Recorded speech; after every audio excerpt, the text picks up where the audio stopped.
मनुष्य जो है भगवान की पूजा वंदना करते हैं और देवताओं के मंदिरों में जाते हैं, संतों महात्माओं के पास जाते हैं और उनके मन में जो रहता है वह कहते हैं कि हे भगवान, हमारी यह इच्छा पूर्ण हो जाए, हमारे बच्चे की नौकरी लग जाए और हमारे बच्चे की संतान हो जाए।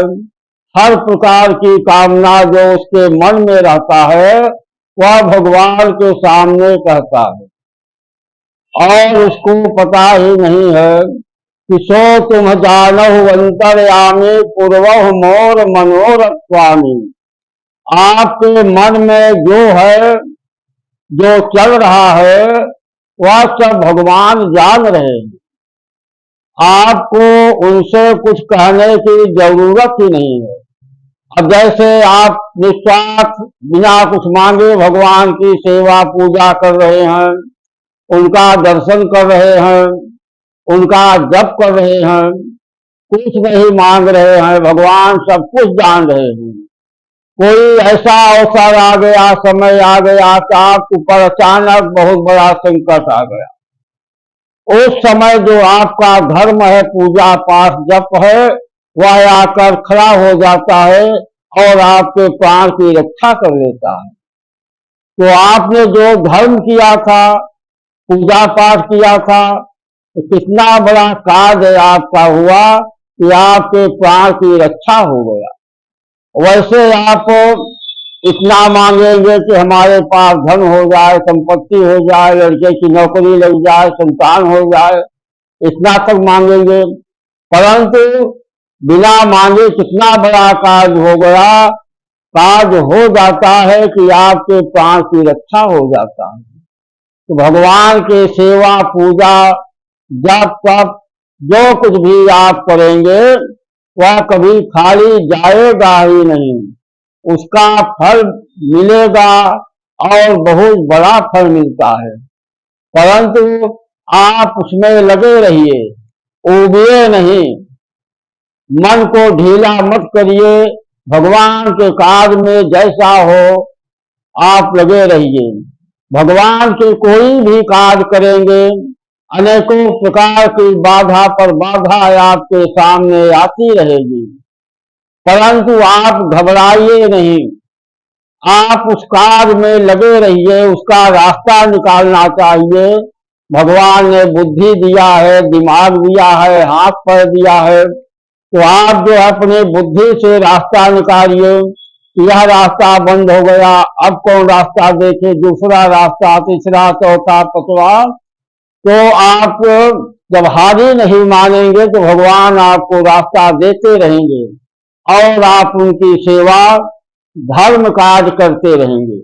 तो श्रद्धा बिना धर्म नहीं होगी, तो जब तक आपके मन में श्रद्धा जागृत नहीं होगी तब तक आप धर्म नहीं कर सकते, ना पूजा पाठ जब तक कर सकते हैं और न किसी देवी देवताओं के स्थान में ही जा सकते हैं, क्योंकि यह घोर कलयुग चल रहा है।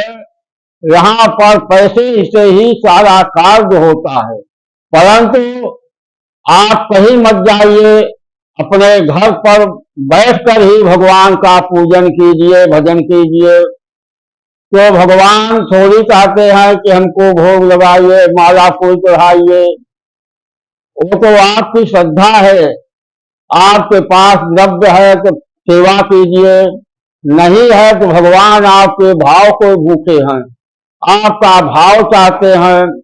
आप केवल उनका भजन करिए, उनके नाम का जप करिए। नाम का जप जो है बहुत बड़ा होता है, उसमें कौन सा पैसा लगता है। आप सीताराम सीताराम कर रहे हैं या जो राधे श्याम कर रहे हैं, ओम नमः शिवाय जो कर रहे हैं, उसमें कौन सा पैसा लगेगा। आप पैसा वाला कार्य नहीं कर सकते, तो बिना पैसा का कार्य कीजिए। आप भगवान का जप कर रहे हैं, रामचरितमानस का पाठ कर रहे हैं, गीता भागवत क्यों महापुराण पढ़ रहे हैं, इसमें कौन सा पैसा लगेगा। तो इसलिए जब श्रद्धा होगी तभी यह कार्य होगा। आप यह सब नहीं कर सकते हैं, नहीं करते हैं, तो इसके मतलब हुआ कि आपके मन में श्रद्धा ही नहीं है। जब श्रद्धा नहीं होती है तो बीसों बहाना उसके सामने आ जाते हैं, उसके सामने बीसों प्रकार के अड़चने दिखाई पड़ती हैं। और जब उसके मन में श्रद्धा होती है तो सारी अड़चने दूर हो जाती हैं, और कितना भी अड़चन आए परंतु उसका कुछ नहीं कर पाती। वह जो है केवल भगवान का भजन करता है और उन्हीं में मग्न रहता है। ऐसा जो करता है भगवान हमेशा उसके साथ रहते हैं, तब उसके ऊपर किसी प्रकार का संकट आपत्ति जो है नहीं आती। इसलिए भगवान की सेवा पूजा करिए और उनके शरण में रहिए, भाव भक्ति के साथ भगवान का सेवा करिए और उनके नाम का जप करिए। जप का प्रभाव बहुत बड़ा होता है। इसलिए सीताराम सीताराम राम राम आप कुछ भी जितना हो जाए 1100 2100 5100 11,000 आप ज्यादा से ज्यादा भगवान का जप करिए, उसमें आपका कल्याण होगा। और यह जो है अति आवश्यक है कि बिना भगवान के भजन करे आपकी मुक्ति नहीं होगी, वैकुंठ लोक की प्राप्ति नहीं होगी। इसलिए भगवान का भजन अवश्य करिए। जय श्री राम, जय श्री राधे।